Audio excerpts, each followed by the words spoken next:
Okay, ఇప్పుడు cycling దగ్గరకు వద్దాం. మీరు ఒక కొత్తది అంటే మీరు ఒక ఎంచుకున్నారు హాబీగా, ఒక రకంగా ఫుల్ టైం లాగా ఎంచుకున్నారు మొత్తం అంతా కూడా.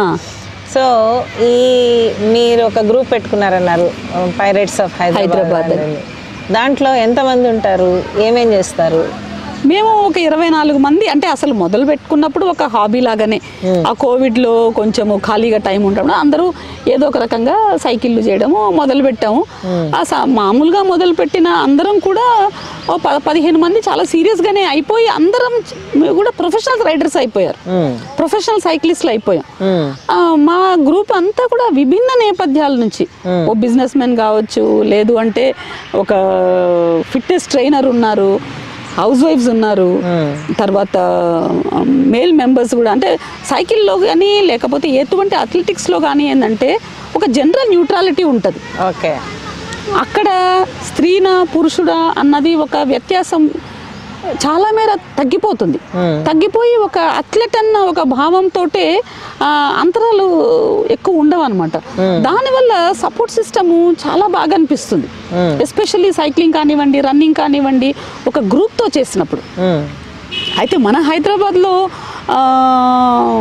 రిక్రియేషనల్ రైడర్స్ ఉన్నారు, కానీ చాలా సీరియస్గా చేసి ఒక 200 కిలోమీటర్లు అన్నా వెళ్ళిపోయి రావచ్చు అన్న రైడర్ నా వయసు వాళ్ళు నాకు తెలిసి ఒక 2 ఏమన్నా ఉన్నామేమో, తెలియదు నాకు. నేనైతే ఇంతవరకు నేను ఎదుర్కోలేదు, ఎస్పెషల్లీ విమెన్ని. కానీ ఈ గ్రూప్ రైడ్ చేయడం వల్ల వచ్చే ఫలితాలు మల్టీఫోల్డ్లో ఉంటాయి అన్నమాట.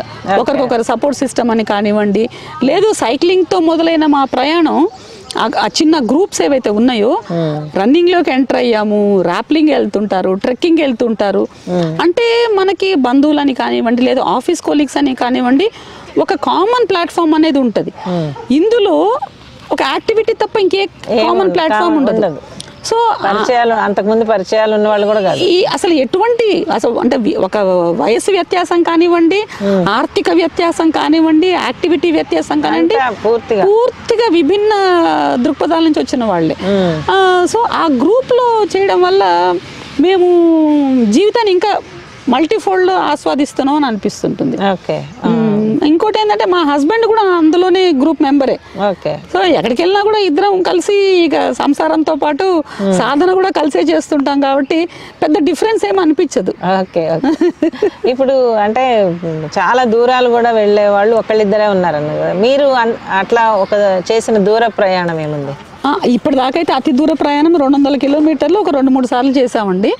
కానీ ఎన్నో 50 కిలోమీటర్లు, ఎన్నో 100 కిలోమీటర్లు. హైదరాబాద్ అనేది ఇప్పుడు ఇదివరకు చార్మినార్కి వెళ్ళాలంటే ఒక రోజు ప్లాన్ ఉండేదన్నమాట.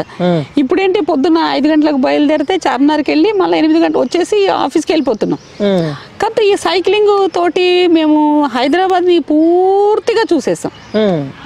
హైదరాబాద్ కానివ్వండి, చుట్టుపక్కల మన కొండపోచమ్మ రిజర్వాయర్ కానివ్వండి, ఇంకోటి మన సిద్దిపేట దగ్గర ఇంకొక వనం ఉంటుంది,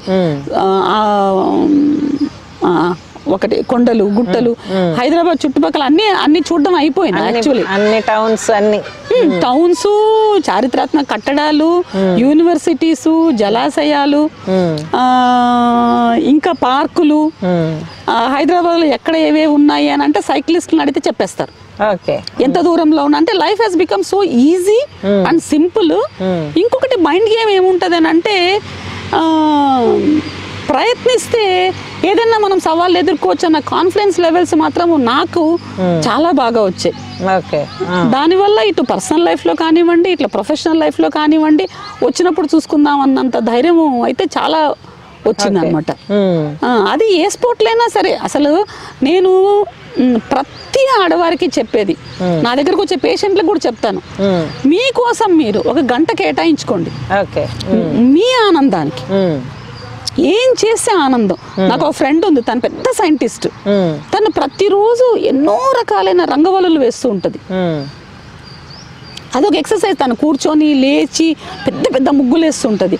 ఇంకొక ఆవిడ తను నాకు చిన్నప్పటి నుంచి వీణ నేర్చుకోలేకపోయినా వీణ వాయిస్తున్నారు. ఒక ఆవిడ గిటార్ వాయిస్తున్నారు. అట్లా వాళ్ళ రకరకాలైన మానసిక ఆనందం కోసం అని కానివ్వండి, కానీ శారీరకమైన శ్రమ మాత్రం ప్రతి ఒక్కరూ 50 ఏళ్ళు దాటిందా బట్టలు మార్చండి, రోజు నడవండి, ఎక్సర్సైజులు చెయ్యండి.